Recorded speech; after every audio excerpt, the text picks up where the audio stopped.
we are kicking things off with the New York Mets. The Mets have gone silent again in a tough 2-1 loss to the Arizona Diamondbacks.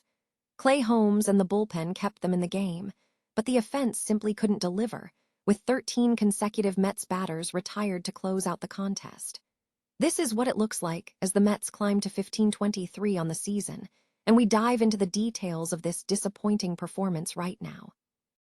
Tired of dropping your phone or struggling to hold it with one hand? The PopSocket's Pop Grip gives you a secure grip, works as a phone stand, and even lets you swap the top for a fresh new look. Simple, useful, and perfect for everyday phone use. Click the link in the comments to grab yours on Amazon.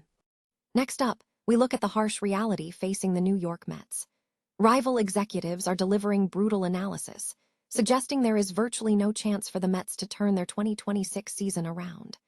Bob Nightingale argues that the team is in deep trouble, citing injuries to key players like Francisco Lindor and Luis Robert Jr., and predicting the Mets could be sellers at the 2026 trade deadline if things don't dramatically improve. Now, let's shift focus to big league trade rumors involving a superstar. We examine whether the Houston Astros should consider a Juan Soto-like trade package for Yordan Alvarez. Experts are weighing in on the value of Alvarez, with some calling him the greatest pure hitter seen since Barry Bonds, and discussing what a trade package might look like if the Astros were to move the slugger. Finally, we tackle the lineup crisis facing the Mets.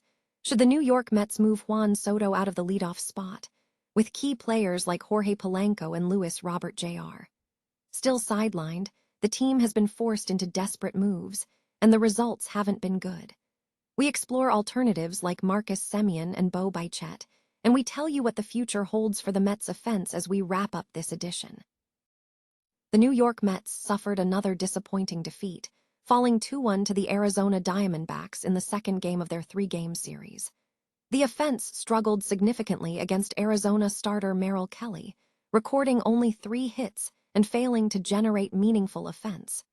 13 consecutive Mets batters were retired throughout the contest, pushing the team's season record to 15-23.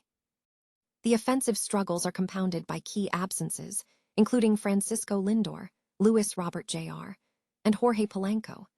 Against Kelly, who entered with a 9.95 ERA, the Mets were largely ineffective.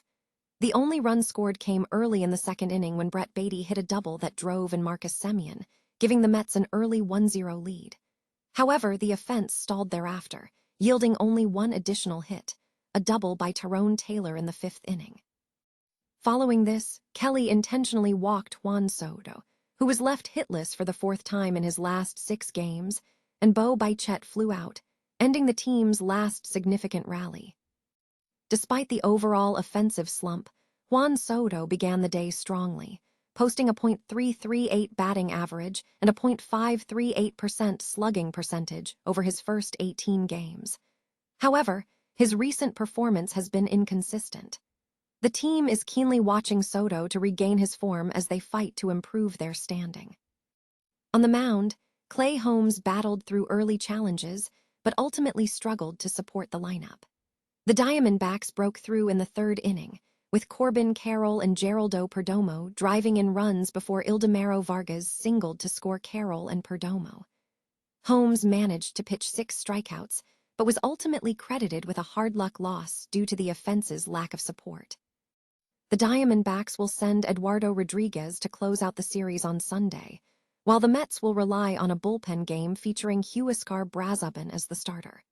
The game is scheduled to be broadcast locally on SNY and on WHSQ 880 AM at 4:10 p.m. EST. The New York Mets are facing a severe crisis, with rival executives voicing bleak assessments regarding their chances of salvaging the 2026 season. The team's poor start is compounding existing struggles, leading some observers to suggest that selling assets at the upcoming deadline may be a realistic prospect. According to reports, sentiment among rival executives is overwhelmingly negative, with some stating the Mets absolutely stink and believing they have virtually no chance to turn the situation around. The team's current standing reflects this struggle, sitting at a 15-24 record, 11.5 games behind the Atlanta Braves in the NL East, and 7 games away from a wild card spot. Contributing to the mounting pressure are injuries to key personnel, including Francisco Lindor and Luis Robert Jr., alongside struggles from players like Juan Soto and others performing below expectations.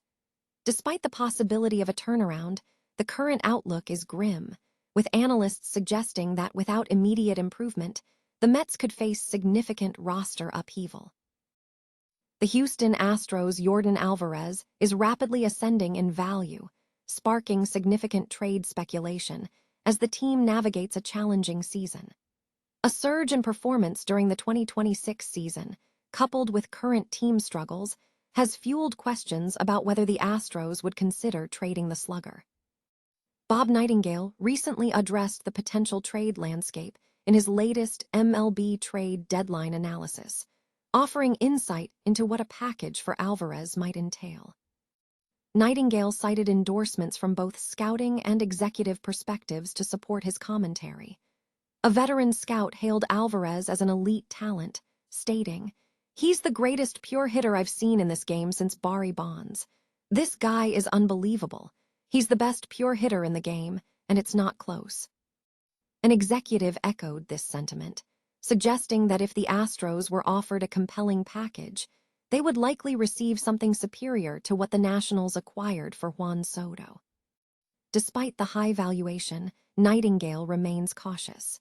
He noted, "Realistically, there's little chance that Alvarez would actually be moved, but if the Astros are offered such a deal, it would be malpractice for the team not to at least listen." This speculation follows recent moves by the San Diego Padres, who traded James Wood, C.J. Abrams, and Mackenzie Gore for Juan Soto. While the Nationals have not yet secured a significant return, Gore is now in Texas, and Abrams is reportedly circulating trade rumors. The Astros, having successfully transitioned from a rebuilding phase to a World Series contender, are keen to avoid repeating past mistakes. Trading Alvarez, acquired from the Los Angeles Dodgers, could allow the ball club to reset its roster and focus on acquiring younger talent amidst recent performance shortfalls. The New York Mets have been forced to implement unexpected lineup adjustments as key players remain sidelined, leading to questions about their offensive strategy. With Jorge Polanco, Luis Robert Jr., and Francisco Lindor still out for the season, the team has sought creative solutions to patch up its batting order. One significant move was placing Juan Soto in the leadoff spot, a position he has occupied only twice in his career, and not since 2021. Soto welcomed the change amid the Mets' offensive struggles, though the results have been disappointing. Entering the series finale against the Arizona Diamondbacks, Soto has struggled, recording just 2 hits in 18 at-bats over 5 games, despite including a leadoff home run against the Colorado Rockies in May. Analysts suggest this move signaled desperation for an offense that has been among the league's worst. With Soto not delivering the expected run production from the top of the order, alternatives are being explored. Potential options include Marcus Semien, who has batted leadoff previously for the team, Bo Bichette, who has experience in that role, or the young outfielder Carson Bench, who could offer speed at the top of the order.